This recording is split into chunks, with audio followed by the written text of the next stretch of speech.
Jalaluddin রুমির নাম শুনেছেন না? Jalaluddin Rumi. আমি নফসের জমিনে ছিব সেটা বলবো না।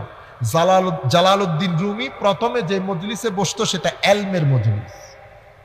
ওয়াও, কেউ হয় না পাখা জানানো, এত এলম, এত রোব, এত দবদবা, কেউ কথা বলতে পারতো না জালালউদ্দিন রুমির ফতোয়ার সামনে। শামস তাবরেজের ওই আল্লাহর ওলির সুহবতের মধ্যে বসে পাগল পারা হয়ে গেছে জালালউদ্দিন রুমি। যেই জালালউদ্দিন রুমির সামনে বড় বড় সময়ের বিখ্যাত আলেমরা ইবাদত করতে ভয় করত, সেই জালালউদ্দিন রুমি শামস তাবরেজের মজলিসে এসে মাটির মতো হয়ে গেছে। এরপরে কি বলে জানেন? মৌলভী হারগিজ না শুদ মৌলায়ে রুম, তা গোলামে শামস তাবরেজ না শুদ। নিজেকে নিজে বলতেছে, মৌলভী কখনো মৌলায়ে রুম হতে পারতো না যদি শামস তাবরেজের গুলামির মধ্যে না আসতো। এই মৌলভী যখন মৌলায়ে রুম হয়েছে, তো বাইরে থেকে ঘরে আসার সময় রাস্তার মধ্যে একটা কুকুর ঘুমাইতেছে। আমি ফারাকটা আপনাদেরকে বোঝাচ্ছি। কুকুর ঘুমাচ্ছে, মৌলায়ে রুম দাঁড়িয়ে আছে। 1 minute, 10 minute, 15 minute, 20 minute, 30 minute. এক ছাত্র এসে বলতেছে, হুজুর আপনি দাঁড়িয়ে আছেন, কুকুর ঘুমাইতেছে। তো উনি চাইতেছিলেন কুকুরটাকে ভাগানোর জন্য। মৌলায়ে রুম হাত ধরে ফেলছেন, কুকুরের ঘুম ডিস্টার্ব করা যাবে না, কুকুরের ঘুম ডিস্টার্ব করা যাবে না। মৌলভী থাকলে এক ধরনের চিন্তা, মৌলায়ে রুম যখন হয়ে গেছেন, চিন্তা চেতনার মধ্যে কি পরিমাণ ভদ্রতা এবং তাকুয়া চলে এসেছে দেখেন। মৌলভী যখন হতেন প্রশ্নের আগে উত্তর, মৌলায়ে রুম যখন হয়েছেন, এক ব্যক্তি জিজ্ঞেস করছে, হুজুর মাল ফকর কি? ফকির কাকে বলবো? উত্তর দেন। মাল ফকর, উত্তর দেন। হুজুর ফকির কাকে বলে? মজলিস ছেড়ে চলে গেছে। হযরতে মৌলায়ে রুমের শিক্ষক ওই মজলিসের মধ্যে বসা। যতদিন মৌলভী ছিলেন ততদিন শিক্ষক উপরে। মৌলভী থেকে যে মৌলায়ে রুম হয়ে গেছে, তখন শিক্ষক ও ছাত্রের কাতারে চলে গেছে। কারণ একটা হচ্ছে হিজাব, একটা হচ্ছে হুদুর। আপনারা অনেক কথা বুঝবেন না, এখানে আলেম ওলামা আছেন, বিশেষ করে অনলাইনের মাধ্যমে অনেক মানুষ দেখে। একটা হচ্ছে হিজাব, একটা হচ্ছে হুদুর। এটা আল্লামা ইকবালের পরিভাষা।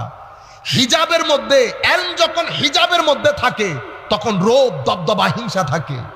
এলম যখন হিজাব থেকে হুদুরের মধ্যে, অর্থাৎ এলম যখন এশকে রূপ নেয়, যখন এশক আপনাকে মৌলায়ে রুম করে, তখন এলম হিজাব থেকে হুজুরের মধ্যে চলে আসে। হুজুর বলতে হায় হায়, আগে সব অন্ধকার, এখন সব আলোকিত, সব আলোকিত। হুজুর এখন উত্তর দেয় না, চলে গেছে। ওই ব্যক্তি বিরক্ত হয়ে বলতেছেন, আপনার ছাত্র তো দেখি উত্তর দেয় না। আমার ছাত্র তো উত্তর দিয়েছে। কি বলে? উনি তো কোনো কথাই বললেন না, কোনা উত্তর দিয়েছে। কেমনে দিল? আমার ছাত্র বলেছে, তোমাকে অনেক জেনে চুপ করে থাকার নাম ফকিরি। অনেক জেনে, বুঝতে পেরেছেন? বহু কিছু জানি, জানার পরে না জানার ভান করে থাকাকে বলে ফকিরি, তাসাউফ, বেলায়ত, সুফিজম।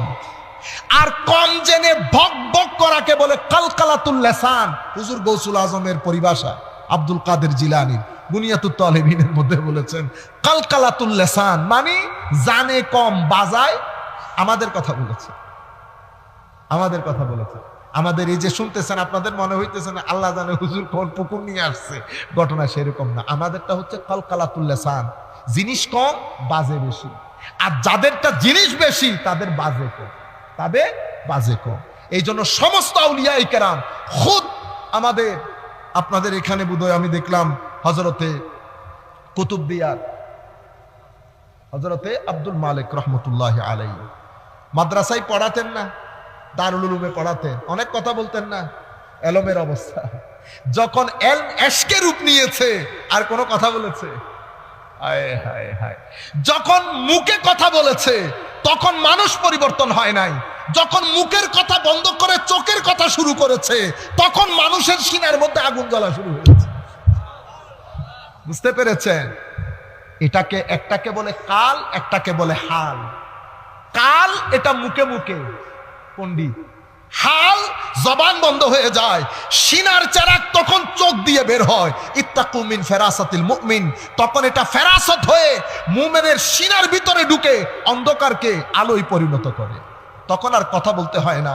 তখন আপনি বসবেন, পেরেক যেমন চুম্বক থেকে আলাদা হতে পারে না, তখন আপনিও ওনাদের দরবার থেকে আলাদা হতে পারেন না। যে একবার গেছে বারবার আসে, বারবার আসে। আপনি দেখেছেন কোনো আওয়াজ নাই, শব্দ নাই, মাহফিল নাই, ইনিও কাঁদে, আশেকও কাঁদে, মাসুকও কাঁদে। কেন কাঁদে? কান্নার কারণ কেউ জানে না। এখানে কান্না, এখানে এশক, এখানে আদব, এখানে মোহাব্বত। এই দিন নিয়ে আমার নবী এসেছেন। এই দিনের তালিমাতের জায়গা এই মাহফিল। ওয়াজ তিন ধরনের: জমাইন্না ওয়াজ, বদলাইন্না ওয়াজ, জানুইন্না ওয়াজ। কিছু এলমের মাধ্যমে আপনি জানতে পারবেন, কিছু ওয়াজের মাধ্যমে আপনি ওই যে জমাইবেন, আর কিছু ওয়াজের মাধ্যমে জানবেনও এবং পরিবর্তনও হবে। এই তৃতীয় ক্যাটাগরির ওয়াজ, এটা কমে গেছে একেবারে। আল্লাহর দরবারে দোয়া করবেন, মাওলাই করিম যেন আমাদের সমাজের মধ্যে কিছু আলেমে রব্বানির উত্থান করে, যাদের মাধ্যমে আমাদের ছেলে সন্তানগুলার ভিতরের জমিনের মধ্যে পরিবর্তন আসবে।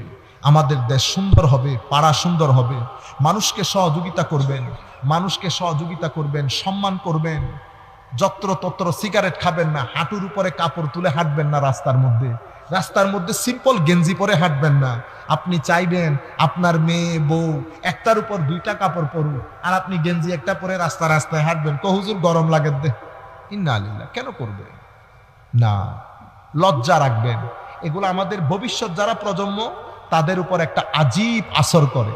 আপনি যদি এভাবে চলেন, আপনার দেখা দেখা সেও করবে। কিন্তু আপনি যদি আপনার ছেলেকে আপনি করে বলেন, সে কিন্তু আপনাকে আপনি করেই বলবে। আপনি যদি তুমি করে বলেন, সে আপনাকে তুমি করেই বলবে। আজীব এক সিস্টেম, বুঝতে পেরেছেন? কিন্তু আমার নবীর তালিমাত ভিন্ন ছিল। আমার নবী অনেক বেশি লজ্জাবোধ, ভদ্রতা, নম্রতা, ছোট আওয়াজে কথা বলা। আমার নবী ইমামে হাসান, ইমামে হুসাইন রাদিয়াল্লাহু তাআলা আনহুকে তরবিয়ত ওভাবে দিয়েছে, যার কারণে দুইজনকে শারীরিকভাবে এবং দুইজনকে রুহানিভাবে, দুইজনের দৃষ্টিভঙ্গি, চিন্তা চেতনা পরিপূর্ণরূপে আমার নবীর মতো ছিল। ইমামে হাসান এবং ইমামে হুসাইন রাদিয়াল্লাহু আনহু, আমার নবী যেমন রাস্তার পারে পারে হাঁটতেন, দুইজনই রাস্তার পারে পারে হাঁটতেন। কেন? আমার নবী কাঁধে নিয়ে রাস্তার পারে পারে হাঁটতেন। কি দেখছেন? নানা যান রাস্তার পারে পারে।